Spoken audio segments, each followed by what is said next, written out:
section 15.4. For those of you that are seniors, this is the last section that you guys will be responsible for. I know that's pretty exciting. Before we get into that, though, are there any questions from homeworks or whatevers before we dive into the new stuff?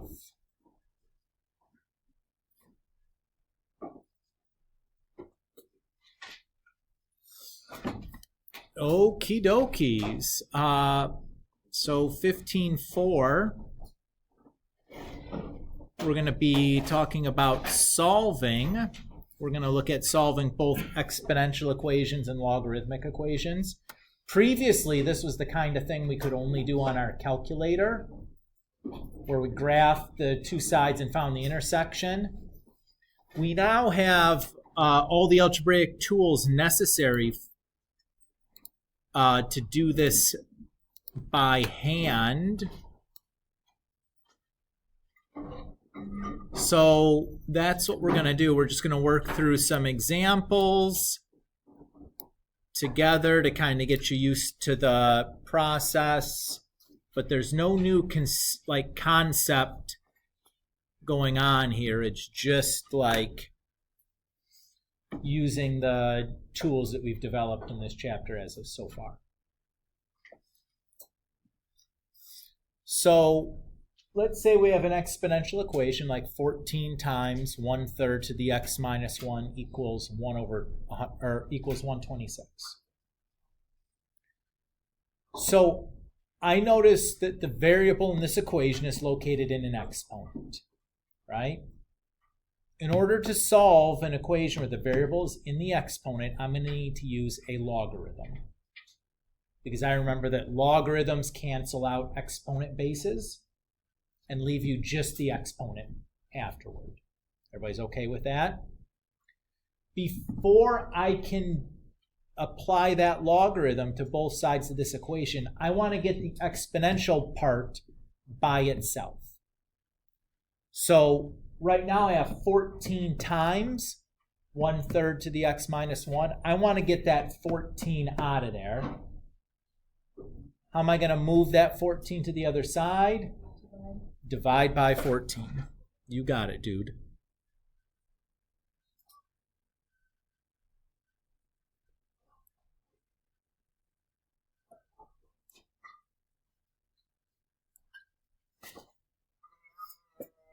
Oh my goodness.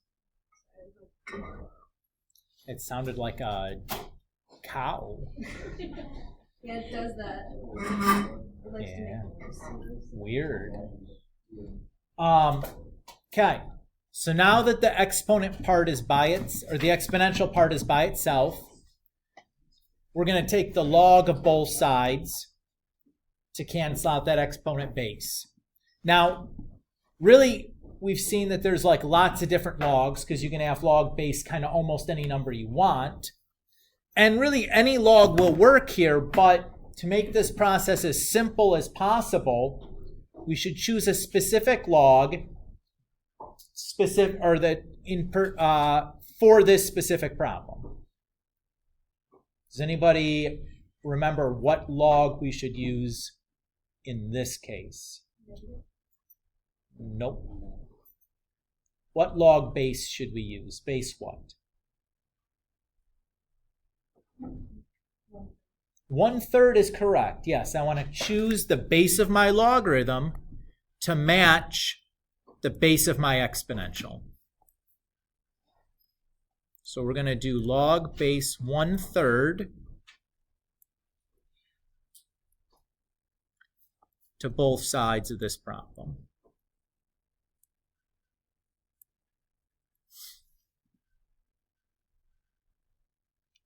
Everybody feel okay there? Now log base 1/3 is canceling exponent base 1/3. Whoop, whoop. Yes. So we're left with just the exponent, x minus 1 equals log base 1/3 of 9. And then to get the x by itself, all I need to do now is to just add 1 to both sides. I can't add that 1 inside the logarithm, so I just have to like tack it on to the outside. And now it's calculator time.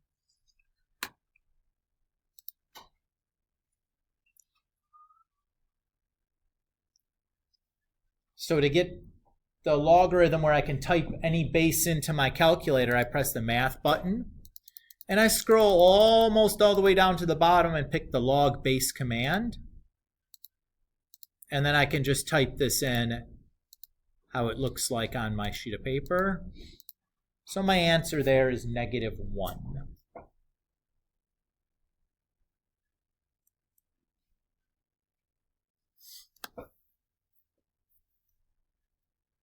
You guys feel okay on that?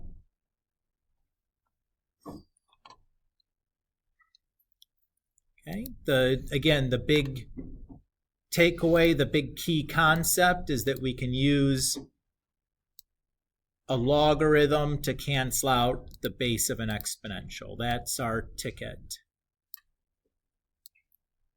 So let's do another example. What would I want to start with here? Divide by 12. Again, I want to get that exponential part all by itself.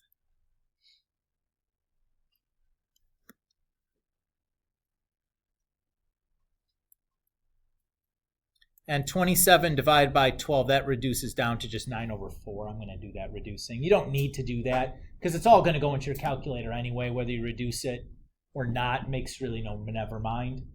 But it's like 1 less number for me to, or 2 less numbers for me to write if I reduce it. So it's the only reason why I bothered. You would not need to bother doing that though. Now that the exponential part is by itself, I can do the log of both sides. Which log should I use?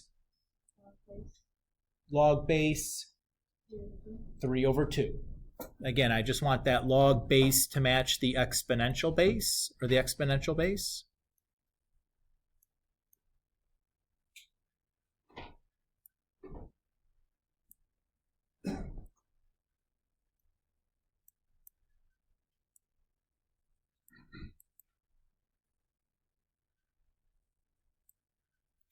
Whoop, whoop.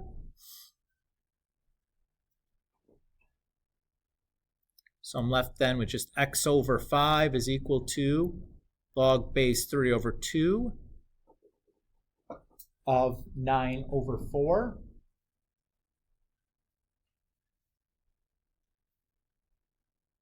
And the last step to get the x by itself is to multiply by 5. And again, that 5 can't get multiplied inside the logarithm, so I'm just going to kind of stick it out front like a coefficient. And then into my calculator she goes. I'm going to get 10. Let's just verify it for you, but when you're a math teacher, sometimes you can do some of this stuff in your head. And there's my 10.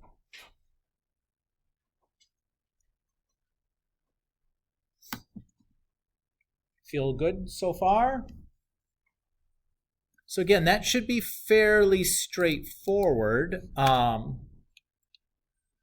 Let's look at another type of exponential equation that's fundamentally different than the ones that we've just been looking at.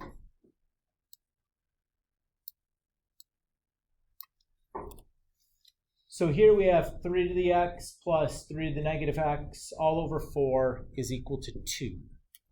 Now there's something fundamentally different about this problem than the previous ones that's going to require a slightly different approach, at least at the beginning stages. What is it that's fundamentally different about this problem than the previous two?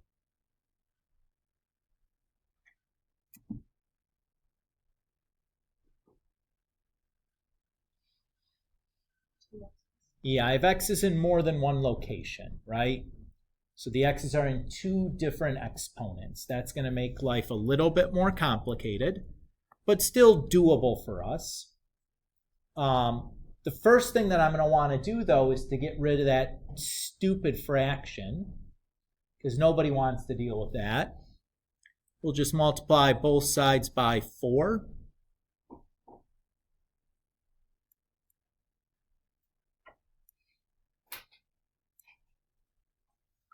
That's going to give me that.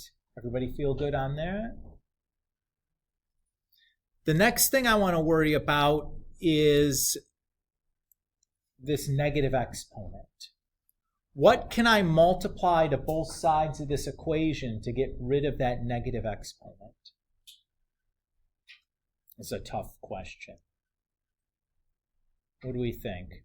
What can we multiply to both sides of this equation that's going to get rid of that negative exponent? What's that? Nope. Here, get ready for your minds to be blown. 3 to the x. Bless you, bless you. So why does that work? Well, let's see. 3 to the x times 3 to the x is just 3 to the x squared. 3 to the x times 3 to the negative x, well, the exponent base stays the same, and we have to add the exponents, right?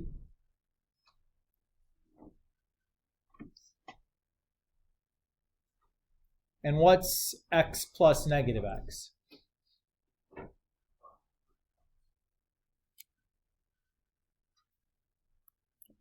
0. And what's 3 to the 0 then? 1.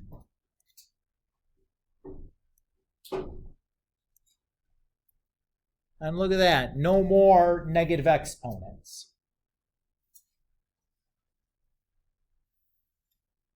Everybody's cool? So the trick to cancel out a negative exponent is just multiply by the positive of the same exponential.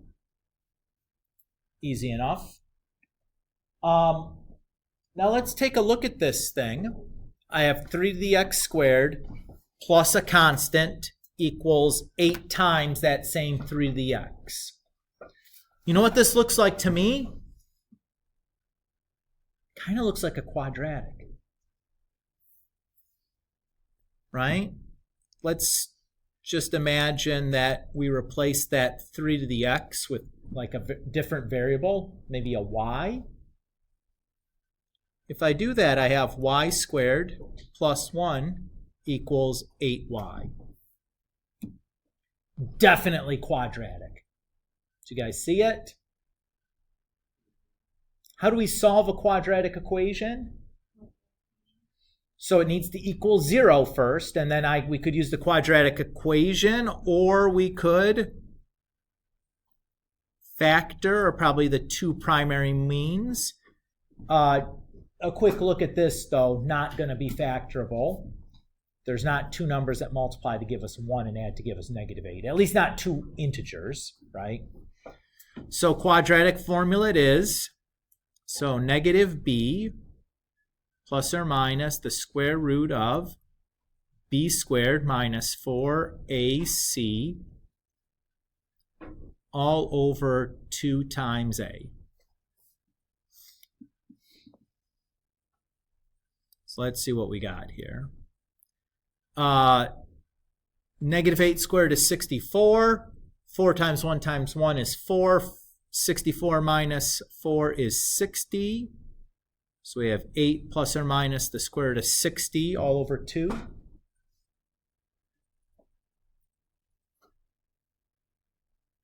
But guess what? We're not done. Because what variable are we trying to solve for here?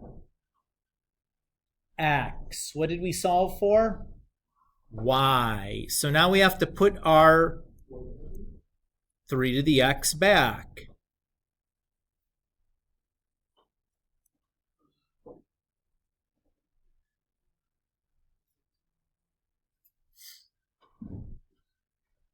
Is everybody okay with what I just did? Now, I'm going to think about this as two separate equations because of the plus or minus.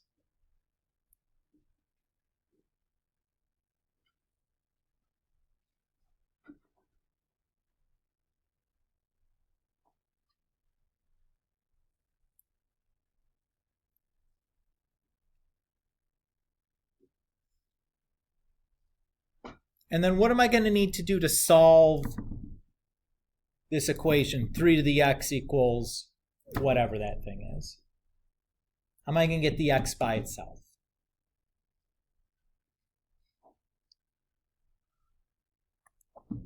Right, so we're looking at like this equation. What do I need to do to both sides of this equation to get the x by itself? I do what? Not division, not multiplication. What is that number 3? It is the base of an exponential. How do we cancel out the base of an exponential? We use a logarithm, right? Which logarithm should we use? Log base 3.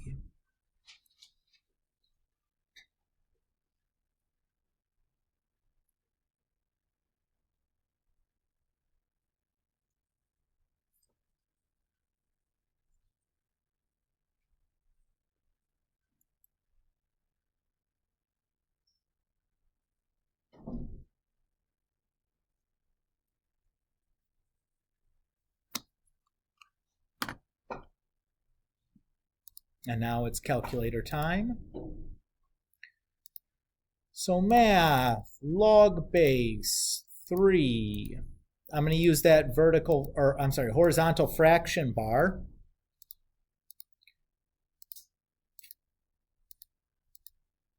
So I don't have to muck around with a million parentheses. So I get 1.88.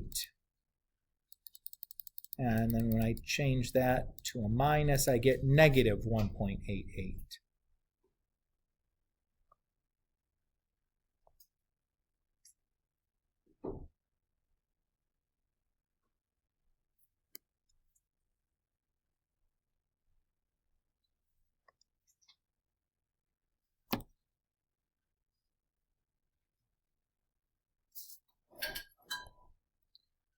So let's just kind of back out here and look at what we did for a moment.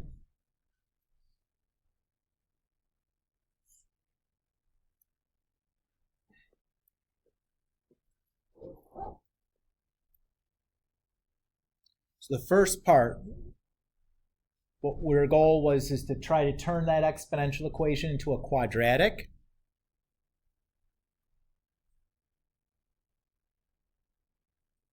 And then we solve the quadratic. Then we put the exponential back.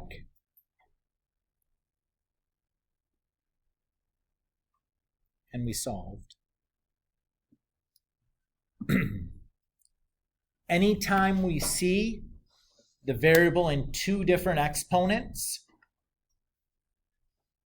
this is going to be kind of the deal. Everybody okay with this plan? These are probably the worst solving situation that you're going to see. And by worst, I just mean like the most complicated, right?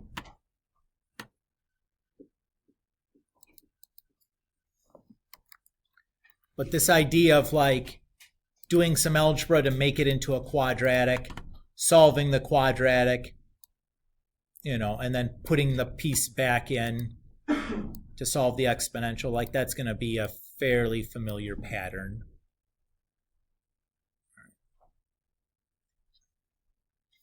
So now let's do some logarithmic equations. So the idea to solve a logarithmic equation is much the same as the exponential. We're just kind of going the reverse order. So instead of using an using a logarithm to cancel an exponential, here we're going to be using an exponent base to cancel the logarithm. Everybody's okay with that plan? Before we can do that, though, my logarithm has to be by itself on one side of the equation. So if I look at this, what's kind of in my way right now? the 3 out front of the logarithm, right? So how are we going to get rid of that 3? Just divide, yeah. Divide both sides by 3.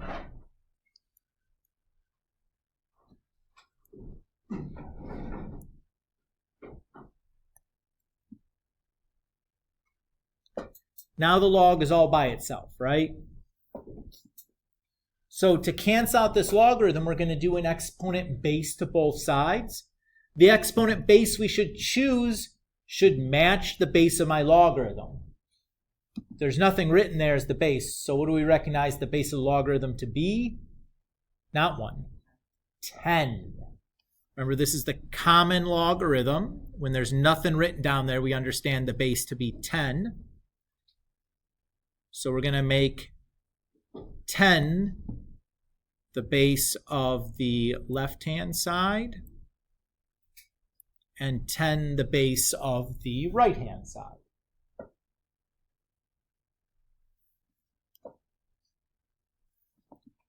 Boop, boop. So x squared is just going to equal 10 squared. Notice that I wrote those exponent base 10s comically large, just to emphasize that we're not multiplying both sides by 10. We're making 10 the base of an exponent for both the left-hand side and the right-hand side. It's a different thing. All right, how do I solve x squared equals 10 squared? How do I get the x by itself? Square root both sides. Now remember, when I square root both sides of an equation, what does that create? Plus or minus. So I'm left with x equals plus or minus 10. But we're not done. All logarithmic equations must be checked for extraneous solutions, just like we had to for rational equations. The check is very easy, just like it was for rational equations. All we need to do is, for our check, is to plug our answer back into the original and make sure that none of the numbers inside the logarithm are going to be non-positive. So if I take a positive 10 and I plug it in for x, positive 10 squared is 100. That's positive. I'm good. Everybody's okay? If I take the negative 10 and plug it in for x, negative 10 squared is also positive 100. We're good. Both those answers work. Is everybody okay? Check. Very easy to do, but we have to remember to do it because we will get extraneous solutions in these sorts of problems. Let me give you the most complicated version of a logarithmic solving problem, and then we'll be done for today. Just spend the rest of the time kind of working on our problem sets or delta maths or whatever it is we need to be working on. Take a look at this logarithmic equation. What's fundamentally different about this equation than the previous one? I have x's in more than one logarithm, right? You guys all see that? As soon as I see that, I need to start thinking of condensing. I want to pull all those logarithms back together into a single logarithm. So I'll start by just like moving all the logarithms onto one side of the equation. So I'll subtract 2 ln x from both sides.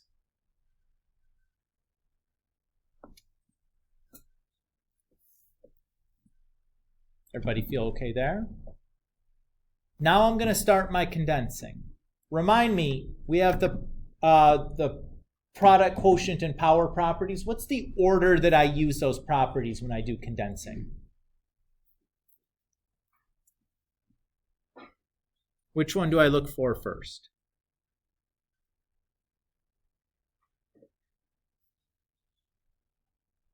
For condensing, you want power, product, and then quotient. For the power property, we're looking for coefficients. And the power property allows us to move those coefficients inside the logarithm where they become exponents.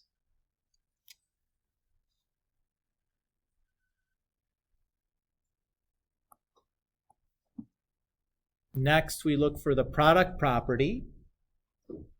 For product properties in condensing, we're going to look for addition between two positive logs. That's going to allow us to make a product inside the logarithm.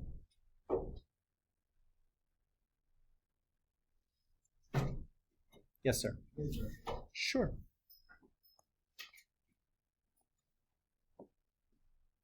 And then our quotient property, we're looking for a subtraction between two logs. And that's going to allow us to make division inside of the logarithm.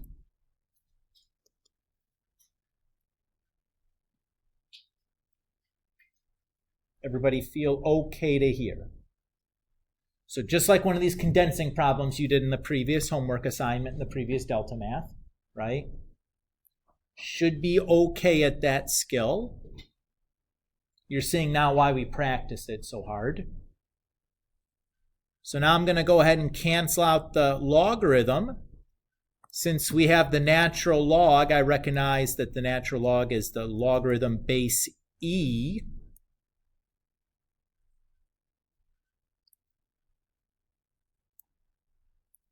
So I'm going to use the exponent base e to both sides. Whoop, whoop.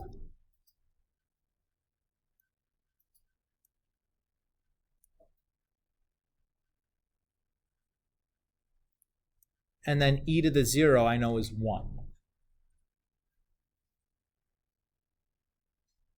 Now notice, what are we left with? A rational equation, like from last chapter. What I'd want to do to solve this rational equation is clear the fractions. What should I multiply both sides of this equation by to clear the fractions? X squared.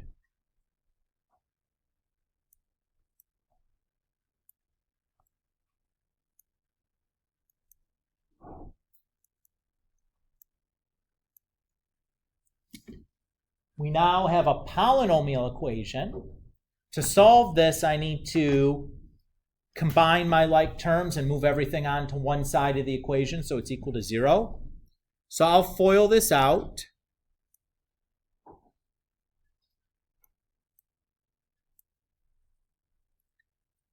And then subtract the x squared over.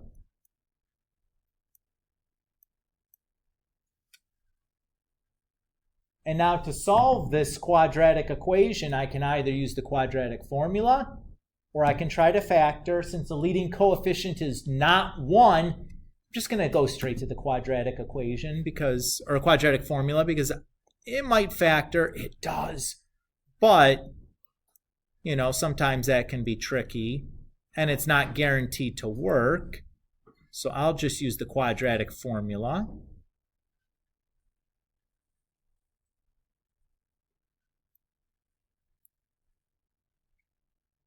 Negative 5 squared is 25. 4 times 2 times 2 is 16. 25 minus 16 is 9. And the square root of 9 is 3. So if I do 5 plus 3, that gives me 8 over 4, or 2. If I do 5 minus 3, that's 2 over 4, or 1/2. But I'm not done. What do I still need to do? I need to check. So I'll take this 2, go back to the very beginning. If I plug 2 in here, I'm going to get 6 minus 2. That's positive. 2 minus 1, that's positive. 2, that's positive. So that solution is good. Now we'll take the 1/2. If I plug it in here, I'm going to get 1.5 minus 2. Ooh, that's negative. I'm done. My check is over. That one fails. We'd say that one is extraneous.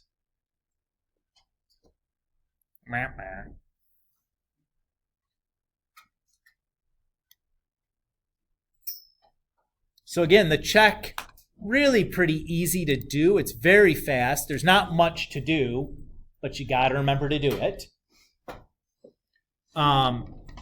That's all I want to do for today. There's still some more to do in this section, but it's like all application story problem stuff that I don't want to start today. I think this is probably enough. Plus, the homework set is getting pretty big. So this is the new stuff from today. From last time, we had assigned 37 to 68, and then 71 to 98 or something. So seniors, this is your last book assignment. You'll have a Delta Math also to go along with this, but those will be your last 2 homework assignments for the semester. It'll be this guy, and then one more Delta Math, and then you are done with homeworks. That must feel good. I would remind you that if you have 100% in your homework category, that there are 2 drops for the semester, seniors. If there's only 2 assignments remaining, you do the math there. So just keep that in mind, seniors. If you have 100% in your homework category and there's 2 drops and there's 2 assignments remaining, you can do the math on that one.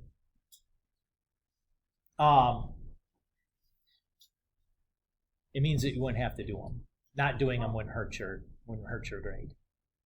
Only if you have 100% in homeworks. There's 2 drops in the homework. Oh. So the 2 drops would just go for those last 2 assignments. They wouldn't count against you. So should you still do some stuff? Sure, but you don't have to do do enough to I'm satisfied I know what to do here. I'm not going to worry about completing this or making sure it's on time or loaded into OneNote or anything. You don't have to worry about that. We did pass out reviews. I'll get you one in a second. I would also remind you, seniors, that we've done all the tests that we're going to do. So you should, at your nearest convenience, fill out the end of the semester survey that you can find on My Notre Dame to let me know whether you want to retake a chapter test or take a double high test score. So you should find some time, try to do that soon. Typically I'm checking that every day or so and updating things as I get new survey responses coming in. So take some time, look at what's going on for you and decide what you want to do.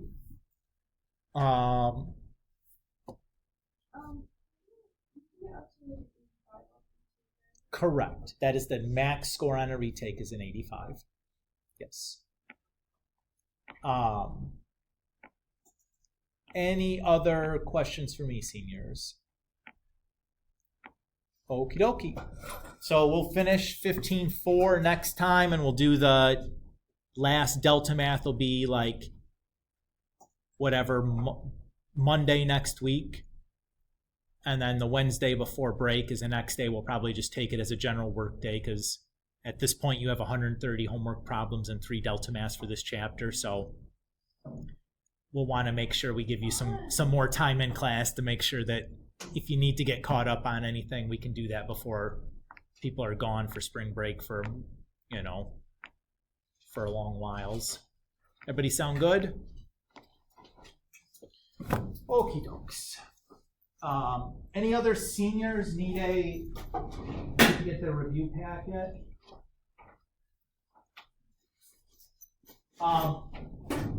Same deal with the review packet as last semester. You do it, turn it in before the last day of class. 5 points extra credit on the review, and you get to use it on the final. Yeah, which is like an incredibly good deal. So the last year's class for us would be May 1st. That sounds right.